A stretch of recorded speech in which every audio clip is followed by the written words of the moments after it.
Buenas tardes, doctora Iris Rubí Monroy Velasco y compañeros. Mi nombre es Yadira Abigail Moctezuma Hernández.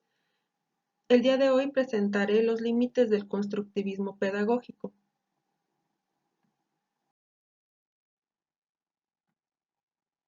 Al hablar de constructivismo se piensa en uno solo. Sin embargo, existen diversos enfoques constructivistas cuyos supuestos teóricos difieren, por lo que en el presente documento se realiza un análisis de las vertientes del constructivismo, entre ellas el constructivismo radical, el constructivismo piagetiano y el constructivismo social, lo cual permite dimensionar las aportaciones del constructivismo de Piaget, resaltando además los elementos comunes que caracterizan al constructivismo, así como sus dificultades epistemológicas, sus aportes a la enseñanza y las objeciones a la pedagogía constructivista.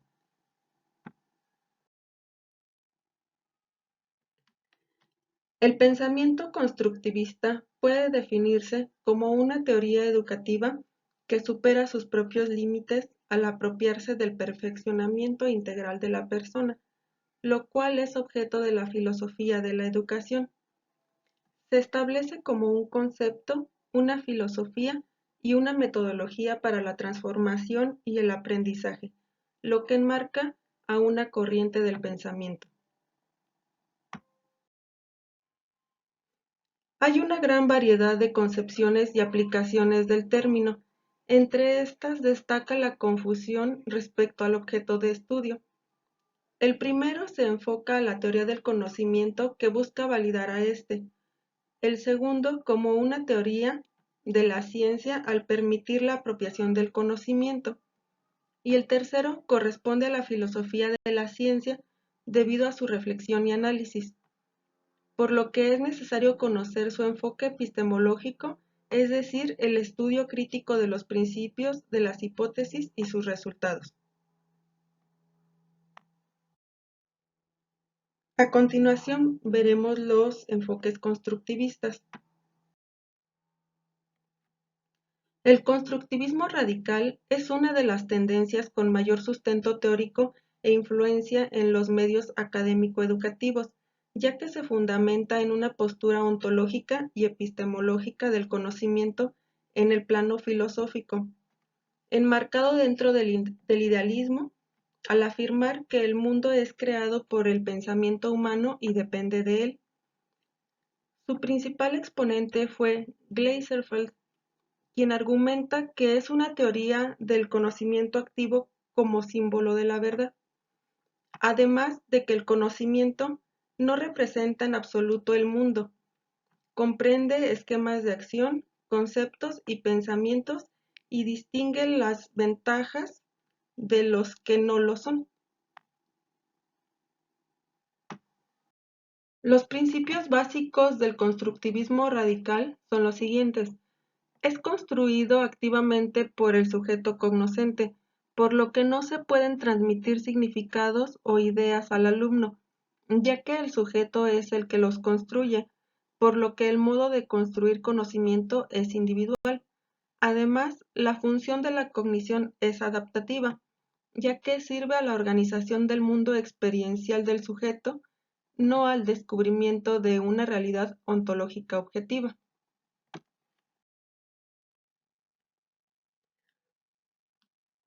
Otro de los principales inspiradores del constructivismo radical fue Heinz von Forster. Él afirma que dentro de nuestra cultura occidental creemos que la objetividad consiste en hacer que las propiedades de un observador no entren en la descripción de sus observaciones.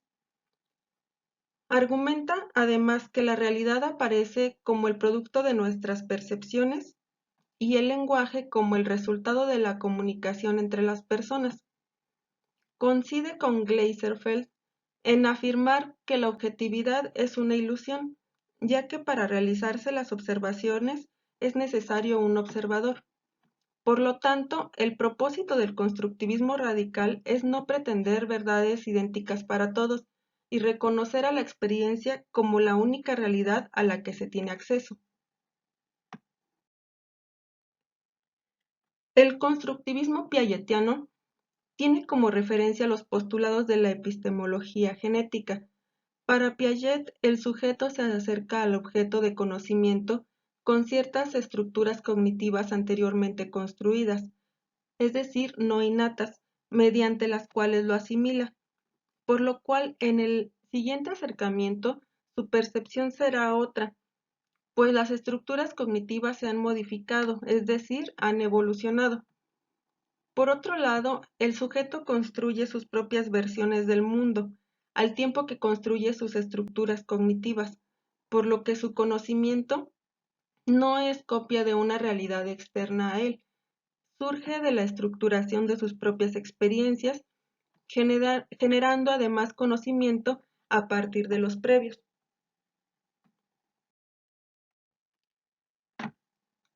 Driver y Isley propusieron que los logros en las ciencias dependen más de las capacidades específicas y la experiencia previa que de los niveles de funcionamiento cognitivo, otorgándole valor científico a las ideas.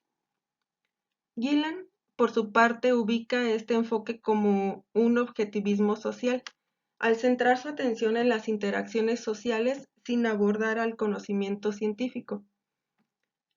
El constructivismo social se enfoca en los problemas que presentan los sujetos para comprender las ciencias y buscar apoyo en la epistemología científica. Enfatiza el esfuerzo de dar soluciones coherentes a los problemas de enseñanza y aprendizaje, ya que en él se desarrolla la idea de una perspectiva social de la cognición y el análisis del conocimiento en interacción con los contextos. Los autores del constructivismo social plantean que el desarrollo cognitivo se fundamenta en la actividad social reflejada en acciones y juicios sociales, las cuales requieren un punto de equilibrio. Los elementos comunes que caracterizan al constructivismo son: primero, los conocimientos son resultado de construcciones de un observador que se encuentra imposibilitado de contactarse con el entorno, por lo que la comprensión del mundo no proviene del descubrimiento, sino de los principios utilizados para producirla. Segundo, el conocimiento es una construcción mental, resultado de la actividad cognitiva del sujeto que aprende, teniendo en cuenta que el conocimiento es una construcción propia que surge de las comprensiones logradas a partir de lo que se quiere conocer. Guba y Lincoln, por su parte, mencionan que el constructivismo se caracteriza por una ontología relativista. De acuerdo a esta, la realidad es múltiple y es socialmente construida, en donde la verdad consiste en una realidad informada.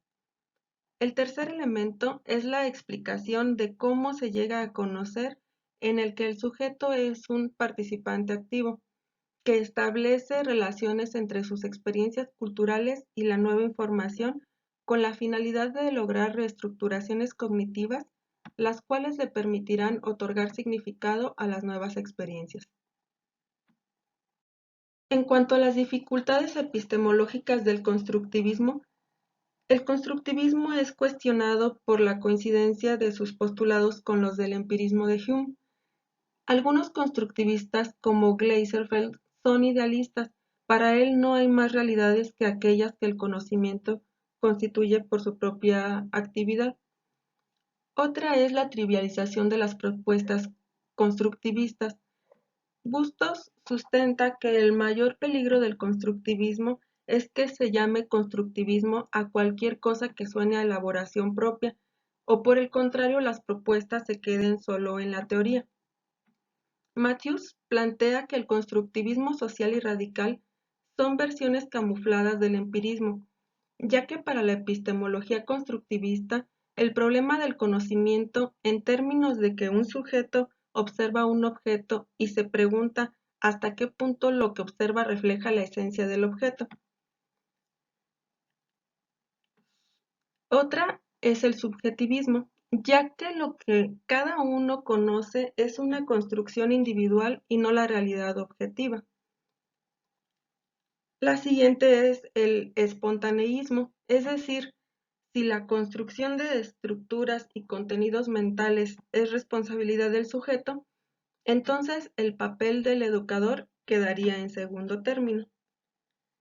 Por otro lado, el constructivismo da prioridad a los aspectos cognitivos del desarrollo y deja de lado los aspectos afectivos, valorativos y éticos. Los supuestos que respaldan el enfoque cognitivo se originan en las investigaciones de Piaget, Ausubel y Vygotsky, cuyos respectivos postulados generales son la relación directa entre la estructura cognitiva del individuo y su edad. El individuo es constructor activo a razón de sus conocimientos previos y la influencia de lo social para incrementar las capacidades particulares.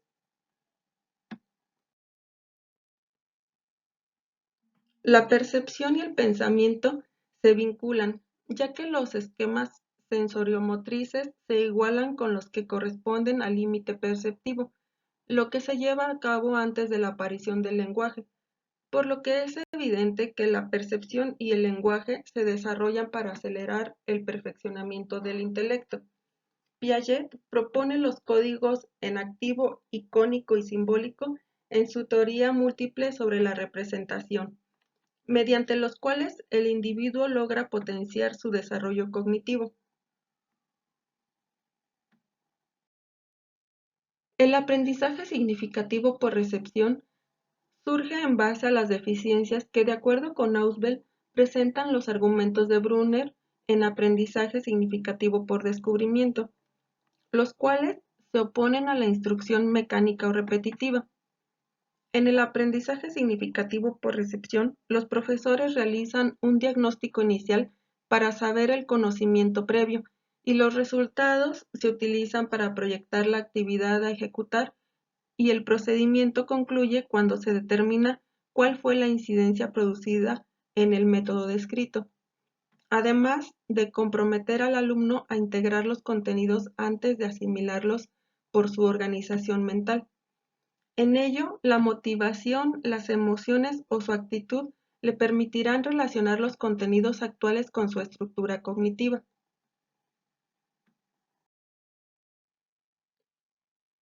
Para Vygotsky, el papel de la instrucción y la responsabilidad en la formación de las estructuras mentales resulta del intercambio que implica la comunicación y el desarrollo. De esta reciprocidad se desprende la llamada zona de desarrollo próximo, la que tiene por objeto que el individuo realice un vínculo entre su información genética y el medio circundante. En esa zona se precisa el tipo de enseñanza y método a aplicar de acuerdo a las necesidades del estudiante, teniendo en cuenta los resultados del test para especificar el nivel de asistencia requerido. Entre los aportes del constructivismo a la enseñanza, se puede mencionar, de acuerdo al argumentado por Piaget, que al coordinar las experiencias sensoriales con las motoras, los niños discriminan y manipulan los objetos para interpretar la realidad, lo que favorece el desarrollo cognitivo superior. Además, entender el lenguaje como manifestación que expresa alteración y cambios y conduce el raciocinio formal hacia operaciones complejas. Por otro lado, el avance en dirección al desarrollo de las estructuras cognitivas dado por los intercambios comunicativos. No toda adquisición favorece al avance de los sujetos y no debe perderse de vista los nexos que subordinan la conducta a la dimensión estructural y la fortaleza de lo afectivo. Las objeciones a la pedagogía constructivista son juzgar sus supuestos como verdades absolutas. Esto da lugar a la omisión de lagunas acerca de la construcción del conocimiento, la postura a adoptar y el mecanismo empleado por los docentes para ejercer influencia. Por otro lado, para que el aprendizaje se considere educativo, debe tratar las distintas dimensiones que encausan al sujeto hacia la exploración de sus potencialidades. Es necesario reconocer la existencia de varios enfoques constructivistas. En cada uno de ellos se reconoce el papel activo de los estudiantes y su actividad constructiva dentro del proceso de enseñanza-aprendizaje, por lo que fungen como protagonistas en su propio aprendizaje y conocimiento. además de que el foco de interés está puesto en el alumno como principal responsable del aprendizaje conseguido, encaminando las acciones educativas y evaluativas hacia la potenciación de la actividad constructiva, lo cual caracteriza al alumno como innovador, además de surgir nuevas relaciones existentes entre la motivación y el aprendizaje de los alumnos al potenciar su comportamiento constructivo. La diferencia entre enfoques constructivistas radica en el énfasis que los autores ponen al sujeto, mientras que otros lo hacen en el contexto sociocultural, además de los mecanismos utilizados para la construcción y la relación establecida entre el sujeto y la realidad que se pretende construir, además del foco de análisis a donde se centra su trabajo. El enfoque constructivista de Piaget surgió como una respuesta epistemológica y no educativa. A pesar de ello, dio origen a varias experiencias de aplicación en el ámbito educativo, teniendo como punto de partida el interés en el estudio de las relaciones entre los procesos de desarrollo y el aprendizaje escolar. El constructivismo piagetiano hace hincapié en el desarrollo psicológico antes que en la enseñanza y lo individual antes que lo social, al enfatizar las actividades constructivistas del alumno como constructor en solitario.